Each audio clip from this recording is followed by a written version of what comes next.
नमस्कार दोस्तों, आज मैं जिनके बारे में बोलने जा रहा हूं वो हिंदुस्तान के ही नहीं, इस पूरी विश्व के लिए, इस पूरे विश्व के लिए अपने आप में एक बहुत बड़ी धरोहर थी। उन्होंने ज्ञान के ऊपर इतना कुछ बोला है और इतने लोगों के लिए बोला है ना, शायद ही कोई ऐसा व्यक्तित्व हो, ऐसा कोई संत महात्मा हो, ऐसी कोई बहुत बड़ी पर्सनालिटी हो जिसके बारे में ना बोला हो, ऐसा कोई भी नहीं है दोस्तों, सबके बारे में। जी हाँ, मैं जिनके बारे में बोलने जा रहा हूँ वो है हमारे ओशो, जिनका वास्तविक नाम है रजनीश। जी हाँ, कौन नहीं जानता हूं। वो हमारे देश में पैदा हुए। जी हाँ, लेकिन देश में पैदा होने के बाद उन्होंने विदेश में भी कई जगह अपना नाम कमाया।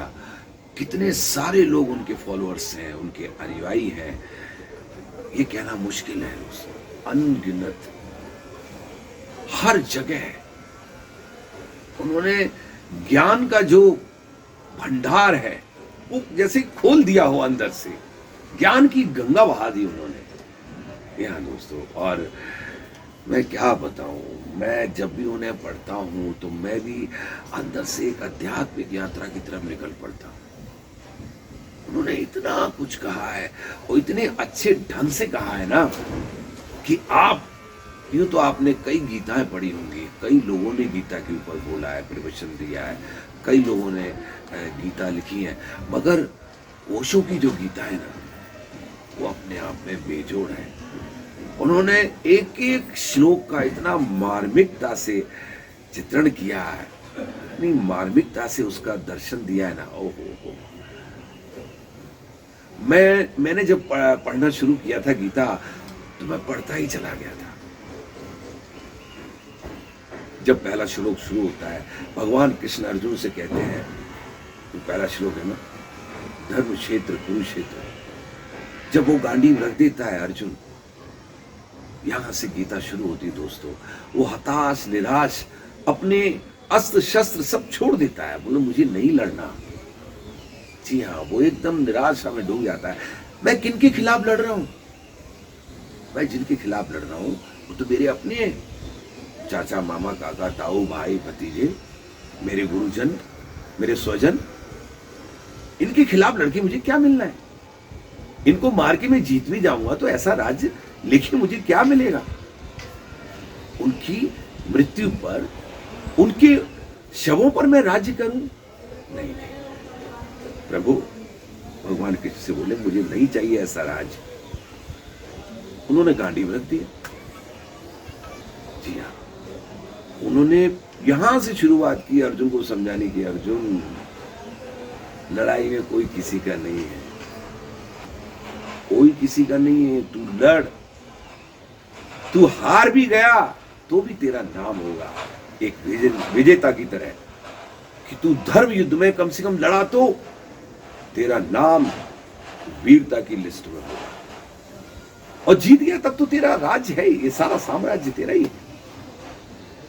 हार में भी तेरी जीत है और जीत में तो तेरी जीत है ही।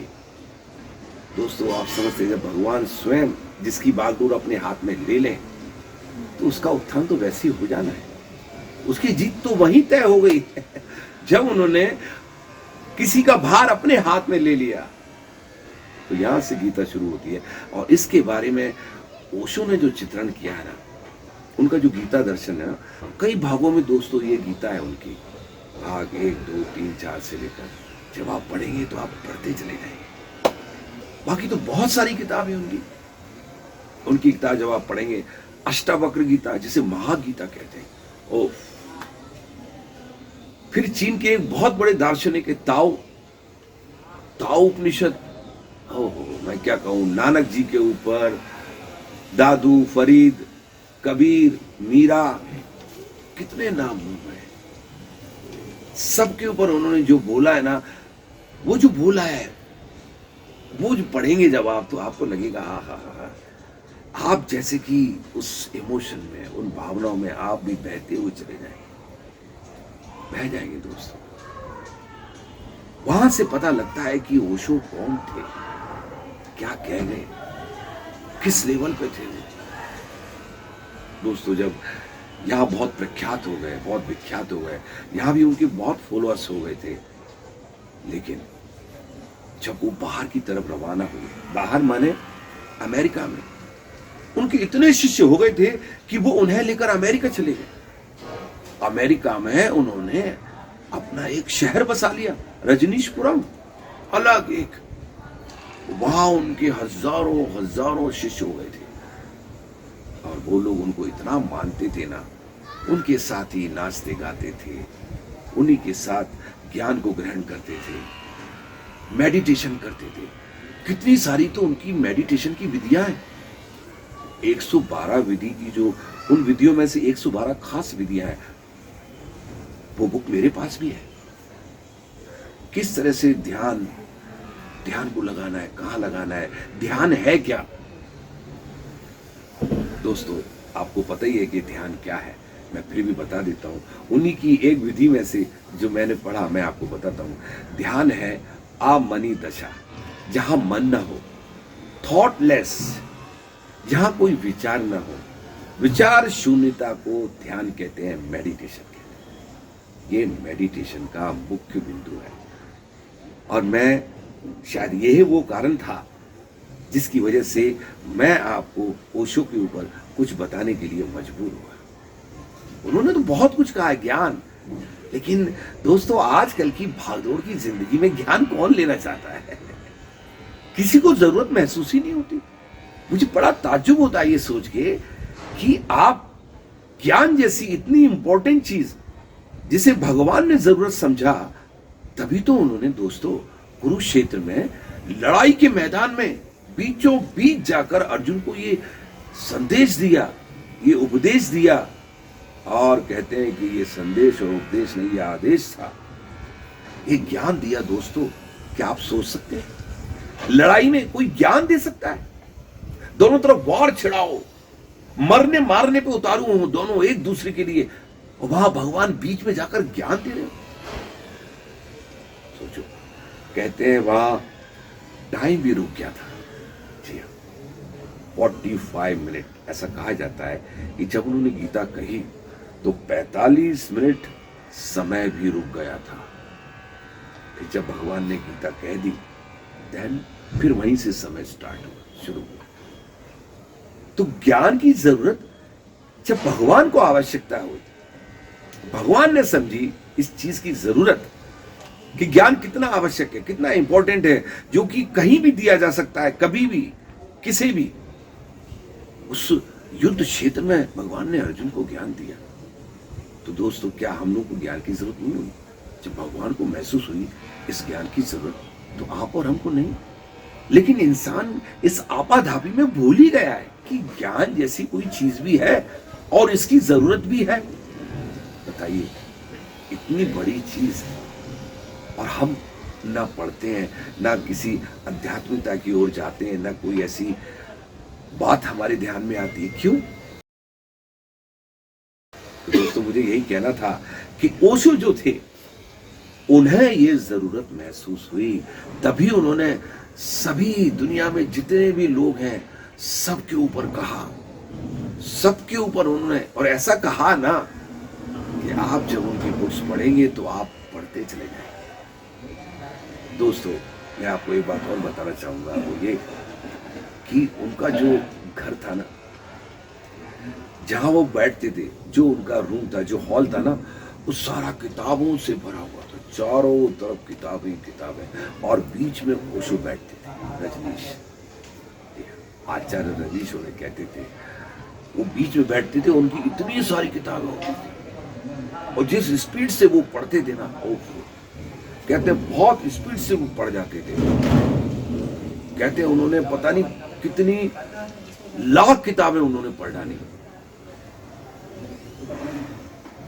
तो पढ़ने का और अच्छी किताबें पढ़ने का ये परिणाम होता है दोस्तों। ये बहुत आवश्यक है जिंदगी में। आप कुछ भी करें, लेकिन किताब जरूर पढ़ें, वो भी वो वाली जो आपको ज्ञान दे, सच्चा ज्ञान, जीवन दर्शन दे, आपको जीवन में आगे बढ़ाए, आपके मार्ग में बाधा ना बने। ऐसी दोस्तों आपको तो पता ही है कि दुनिया में बहुत सारी किताबें हैं।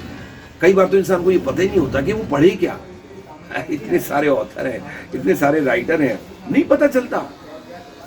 इसलिए एक गुरु की आवश्यकता होती है दोस्तों, यहाँ गुरु की आवश्यकता होती है। वो आपको ये बताए कि कौन सी किताब पढ़ें, कब पढ़ें, जिससे कि आपके मार्ग में बाधाएं नहीं आए, सफलता मिले जिस क्षेत्र में भी आप जाना चाहते हो। दुनिया में इतने सारे क्षेत्र हैं, कला का क्षेत्र है, आर्ट का, जहाँ एक्टर बनते हैं, बड़े बड़े एक्टर्स है दुनिया में, हॉलीवुड के हैं, बॉलीवुड के हमारे लाइक अमिताभ बच्चन है, आज की डेट में कहें तो शाहरुख खान है ना, ये सब बड़े एक्टर हैं। पहले भी हमारे जो पुराने एक्टर्स हैं उनमें से भी दिलीप कुमार हैं, राज कपूर हैं, ये बड़े एक्टर हुए। मोतीलाल जी हैं, है ना, गुरुदत्त हैं। दोस्तों ये सब बड़े एक्टर हैं। हॉलीवुड के भी बहुत बड़े एक्टर हैं, मर्लिन ब्रांडो हैं, अल पचिनो है ना, टॉम हैंक्स हैं, ये सब बड़े एक्टर्स हैं। लेकिन ये बने कैसे? याद रखो, इन सब का आधार है ज्ञान, और ज्ञान मिलता है गुरु से। कहते हैं गुरु बिन ज्ञान कहां से पाऊं। तो दोस्तों ओशो वो गुरु थे, गुरु ही नहीं, कहते हैं वो एक सतगुरु थे। उनके बारे में दलाई लामा ने कहा है वो इस सदी के सबसे बड़े सदगुरु थे, ओशो जिनका नाम है, जिन्हें प्यार से लोग आचार्य रणवीश भी कहते हैं। तो दोस्तों उन्होंने इतना कुछ कहा है, मैं बस यही कहूंगा आपसे कि कभी भी मौका मिले ना तो उनकी कोई भी किताब लेके पढ़िए। और मैं आपसे सच कह रहा हूं, आप जिस क्षण पढ़ना शुरू करेंगे ना, आप बस धारा प्रवाह पढ़ते ही चले जाएंगे, आप रुकने वाले नहीं। ज्यादा क्या कहूं, मुझे भी आवश्यकता महसूस हुई कि मैं आपको ओशो के बारे में बताऊं, आचार्य रणवीश जिनका नाम है। क्यों बताऊं? वो भी इसलिए कि उन्होंने जो ज्ञान दिया है वो लाजवाब है, बेजोड़ है, बेहिसाब है। दोस्तों कभी भी मौका लगे आप जरूर पढ़ें, मुझे ये आवश्यकता महसूस हुई, आप भी इसे महसूस करें और एक बार पढ़ने की कोशिश करें। तो मैं आपको बोलता हूं आप भी बहुत आगे बढ़ेंगे। ये ज्ञान आपको रुकने नहीं देगा, थमने नहीं देगा, लगातार आपकी प्रगति में आपको आगे ही पहुंचाएगा। यह मैं आपको दावे से कहता हूं। मैं क्या कहूं, मैं तो वही कहता हूं जो प्रभु ने कहा। जब गीता में उन्होंने कह दिया वो सब, तो कहते हैं कि कृष्णम वंदे जगत गुरु, इस जगत के अगर कोई गुरु है वास्तविक तो वो कृष्ण है, जहां से सारा ज्ञान शुरू होता है। उसके बाद दुनिया में सब जगह जितने भी सदगुरु हैं उसी ज्ञान को लेकर के वो भी आगे फैलाते हैं, इसी ज्ञान परंपरा को, ताकि लोगों तक ये पहुंचे। ज्ञान पहुंचेगा तो इंसान तरक्की करेगा। पढ़ाई लिखाई मैंने किया, ज्ञान। तो दोस्तों मुझे ज्यादा क्या कहूँ, बहुत कुछ है कहने के लिए। तो ओशो की जो बुक्स हैं, मौका लगे उन्हें जरूर पढ़ें, और जिस क्षेत्र में भी हो, जहां भी जाना चाहे, कोई भी बिजनेस हो, कोई भी कला हो, जैसे मैंने बताया आर्ट, जैसे कि मैं एक कलाकार हूँ, I am an artist, actor. इस क्षेत्र में, कला के क्षेत्र में, बिजनेस के क्षेत्र में, है ना, दुनिया के कितने सारे क्षेत्र हैं। कहीं भी आप जाना चाहें तो इस ज्ञान को आधार बनाकर कहीं भी जा सकते हैं। कहते हैं कि नॉलेज इज अ पावर, ज्ञान ही शक्ति है सही मायने में, है ना। हमारे शास्त्रों में भी कहा है बुद्धिस्स बलम, अगर बल कहीं है तो वो बुद्धि में है।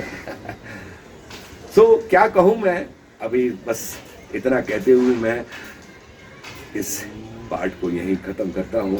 फिर अगले पार्ट में ओशो की कुछ और बातें मैं आपको बताऊंगा।